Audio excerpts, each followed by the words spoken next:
Hello,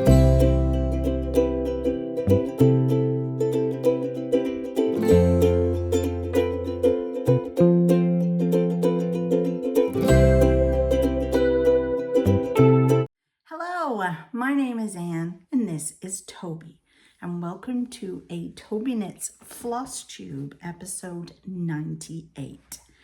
If you're new, get a cup of tea and get comfy, because today we're talking about the cross stitch. And I have actually got quite a bit of cross stitch to show you, but having said that, only on 3 projects. I'll explain why. Here's my book where I keep all my cross stitch notes and write down what I have been working on. So you can see I have been stitching every day since I got back, which has been great. And not just for an hour or 20 minutes here and there like I was doing when I was in Nova Scotia looking after the kids. No, I have got quite a lot of stitches in on some of my main projects. Let me talk about those projects. So right now I am working on a sal, a stitch along with Needle-Lot Designs. I love her stitch alongs. I bought the pattern. I already had some fabric that I think I purchased the fabric at Stitch North when I was in Stitch North in April. And I had most of the floss. If I didn't have something, I'd just buy it, just DMC. So I was all ready to go with that, which started, I believe, in April. Was it April? Yeah, it was in April. And every 3 weeks, you get this new piece to stitch. And of course, I got behind while I was away. Oh, that's 2 things. I did get behind, but I managed to catch up quite easily with part 3, and then part 4, I managed to get part 3 finished on June 17th. And then I started part 4. Did I just say part 3 or part 4? I finished part 3 June 17th. And I started part 4, which is a smaller portion than we normally get, so that we could catch up. And I almost caught up. I literally, today a new one was released, part 5, and I literally have 1 day of stitching left and I'll have finished part 4. So I'm a day late. But here it is. Isn't it lovely? Look at it. Oh, I love it.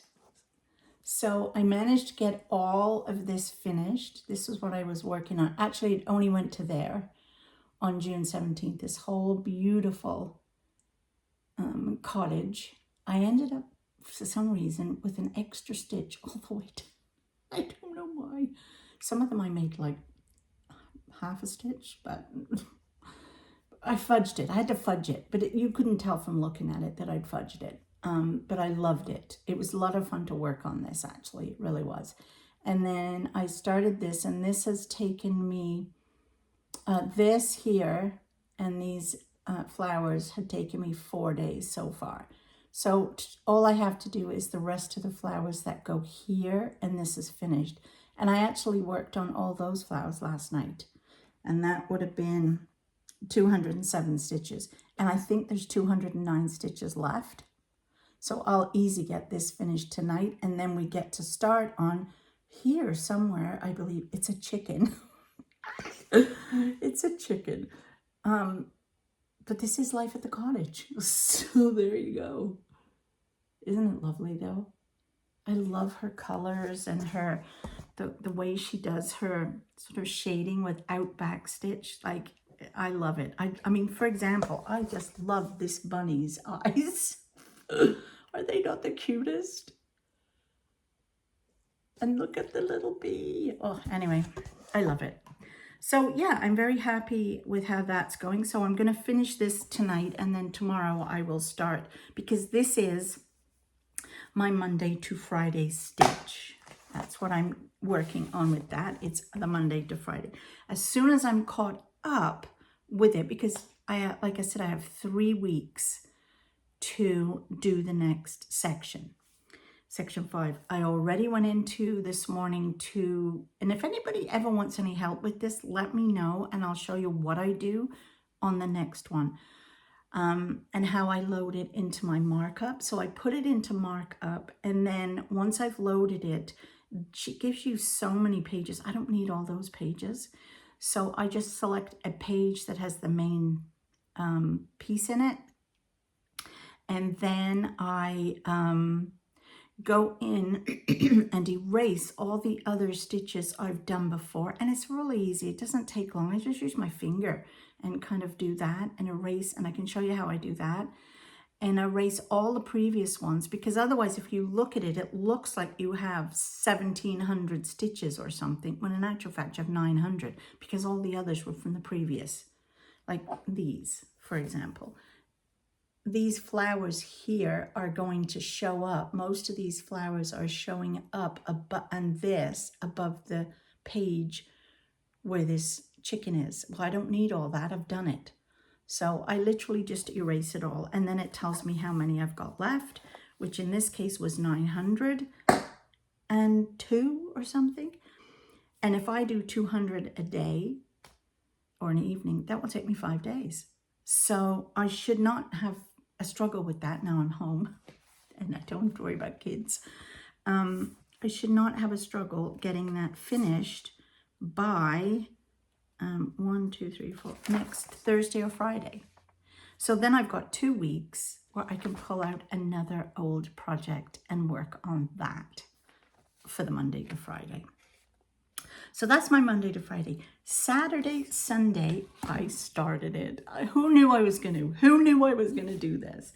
So I picked up this pattern at Stitch North.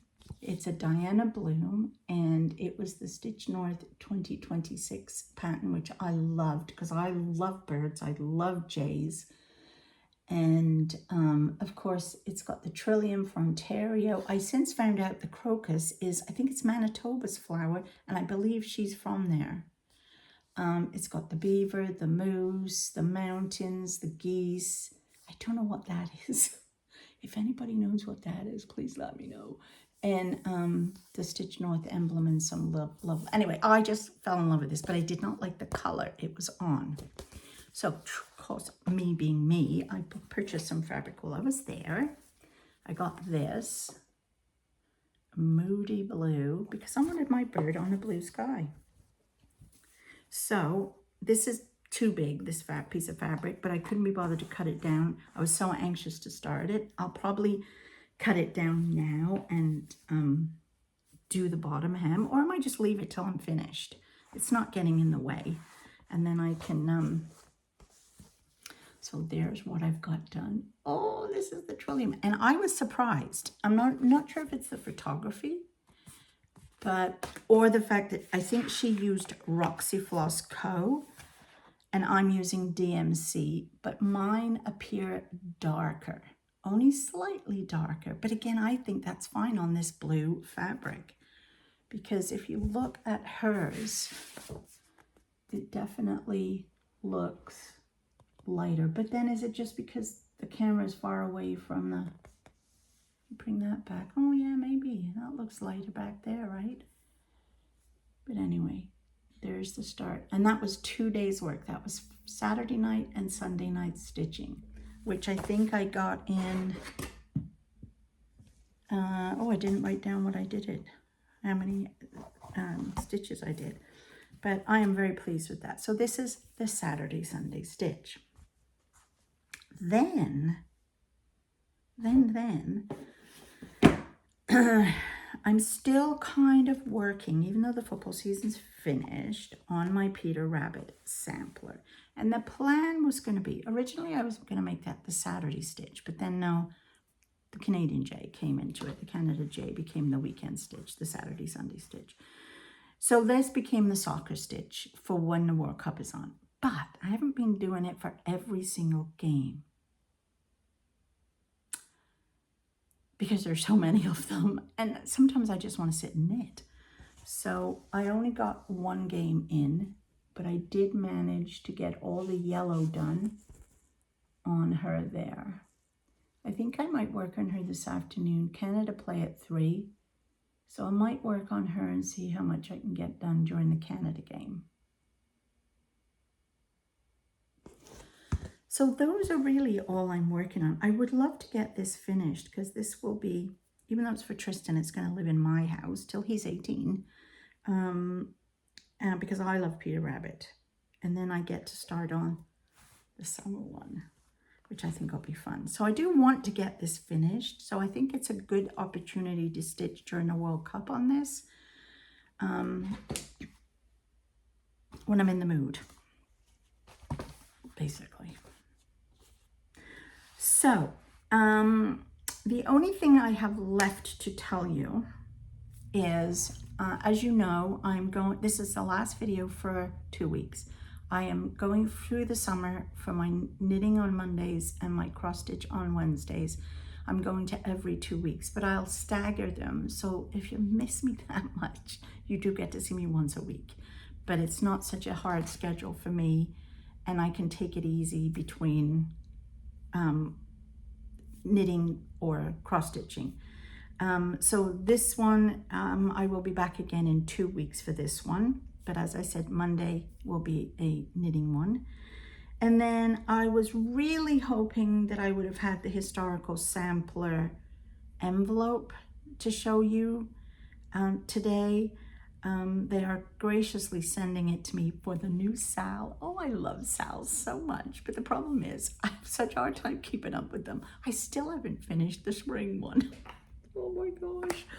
And it was a lovely one. I love it. I love them all. But every time I get the new one, I want to start the new one. So I really have to go through and pull out the ones that are nearly finished and put them into a rotation of Monday to Friday at some point. At some point. But the new one is called Spooky Halloween Patchwork. And I love Halloween ones. Did I finish last year's? No. But that doesn't matter. That doesn't matter. I was thinking I might go through some of them that I have not finished and maybe donate them or pass them on to somebody else to finish and love, because I love making them. I love stitching on them, but I just can't seem to keep up or finish them. And I'm getting so many that it's like, how many do I, well, it's not that I'm getting so many, but I didn't finish last year's Halloween one, and here's this year's Halloween one. So, I don't know. I just love them though. They're so good. And you get such a fabulous array of options with Historical Sample Company. You can get the box that comes with a nurge hoop, needles, thread. You can pick linen or Ada. It comes with a cup of tea, well, a tea bag, a candy treat. It comes with something else. I forget what the other thing is. Oh, it's on the tip of my tongue. I can almost see it. Scissors, I think. And you can get the whole kit and caboodle. Or you can order, which is what I think I'm getting, just the fabric, the floss, and I think a needle minder. Or you can get just the PDF. And you can choose between linen, as I said, or Ada. I think you can then buy the needle, the nurge hoop, the scissors, and something else separate if you want. So there are so many options. It's amazing. I'll leave a link below to their website. Go check them out. They're fabulous. Now, they have a sister company called Cottage and Twine, and they bring out monthly boxes, and I get these and I love them. And let me show you what's in this month's box. I actually got this the day after I taped last week, and I've been dying to get it out, but I haven't. So this month, it's not necessarily a surprise, because what they do is they put it up on the 1st of the month. So July 1st, a new one will go up. And you can look at it and decide if you like it or not. If you are subscribed, you will automatically get it. And I believe they mail them out around the 23rd, 24th of the month. And if you decide, oh, I don't like that particular one, you can skip. Or you can just buy it as a one-off. It's really up to you. But the kits are amazing. So look at, hands up how many people know I love butterflies. And actually the spring one, I keep getting it out and looking at it because I really want to start the spring one that they sent me. And now that I realize there's a summer, so obviously there'll be a fall and a winter. I want to make these into cushions. So I think this will be lovely. I'm very excited. And they're not huge, so it's not daunting. You can actually, if you just worked on this for the whole month, you could finish it. If it was your only project, but of course we all know how many I have. But look how cute it, look at the bees in the corner. And they send you everything you will need to finish this as the initial picture is showing you. They also have colored or black and white instructions inside here, the chart. They sent, oh my gosh, I know who's going to want this. Honey, vegan, sugar-free, oh, maybe I'll keep it, candy floss. I've never had that before. I might have to share that with Tristan. Now we all know that's happening. A cup of tea. This one is, oh, light and fragrant. Oh, Earl Grey. I might have that today. They send you the fabric. Again, you can, isn't that an absolutely amazing color? Oh, I'm going to love this so much. And here's all the threads. Look at those gorgeous colors on that. And a needle, and everybody knows how much I love my gold needles. So they always come in this beautiful little bag. Then in this bag, this must be for the finishing. It is this. Now where would that go? Oh, that is to go around the edge, and it's braided by the look of it, to go around the edge of the pillow. There. And then this is the back. So that's how big this pillow will be. So it's a lovely little scatter pillow. And if you have 4 of them on the couch, how lovely would that be? So they're not big. As I say, they are not big. They are not daunting. They are just amazing.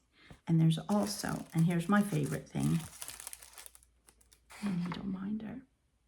Oh, so you can still, oh, you might not be able to get this now. It's the 24th. Usually around the end of the month is when they stop. I'll leave a link below to their website. You might still be able to get in on this one. But typically that's when they mail them out to everybody. So I love it. I love it, love it, love it. So yeah, that's all I have for you today. Oh, I don't know when I'm going to start that one. Oh, there is one thing I wanted to tell you about. When I was at Stitch North, I met this lovely lady. She was at our table. Her name was Christine. Hi, Christine. She was there with her daughter and her daughter's friend. And we had a lovely time visiting with them. They were from the States. And she gifted us this. Everybody gave a table gift, and this is one of the table gifts that I got from Christine. And when you open it, and look at the fabric though, because it's got California on it. I loved the fabric. When you open it, it's got the poppers. Inside, it's this floss bed, thread bed, maybe that's what people call it. Or you can put your, I got a scissor holder while I was there, and a needle minder of the same. Kelly McGillis, who is the person who does these. She draws these and then turns them into needle minders and scissor minders. And this is on felt, so you can also put spare needles in there. And then on the other side, there is another magnet there to put another needle minder. And then there are two pockets. One on this side that you could put your scissors on, and one in this side. And I use this to put my scraps of floss. And I really enjoyed this when we were at the retreat because it would sit in front of me open like this. I had my scissors at reach, I had a spare needle at reach, I had the needle minder there, I had somewhere to cut my excess floss bits. And it was just the perfect, it was like a little table mat in front of me that I had everything I needed there. And I loved it so much. And I reached out to her this week and I said to her, do you have a pattern for this? I'd like to make one myself. And she said, not really. I kind of made it up, but I did follow a video of how to do the pockets. Most of them, I love the pop-up thing, and I have tons of these poppers. Most of them come with like a thing that goes over or ribbon that you tie it with, but I really loved her version. So she very graciously sent me the link to the one where it shows you how to do the pockets inside. And I figured I'd just be able to figure the rest out myself. She did give me some hints and tips. So thank you so much, Christine, for your generosity in sharing this with me, because I would like to make another one. I think for myself, because I actually would like to have one in each of my bags, because I have scissors in every bag. And I have, if you're going somewhere, if you're at a friend's and you're taking your stuff, I don't always have everything at hand. Whereas if I had that in my bag, I have everything at hand. So again, I want to thank you very much, Christine, for sharing that with me. And I'll let you know how I get on making one. Anyway, that really is all I have today.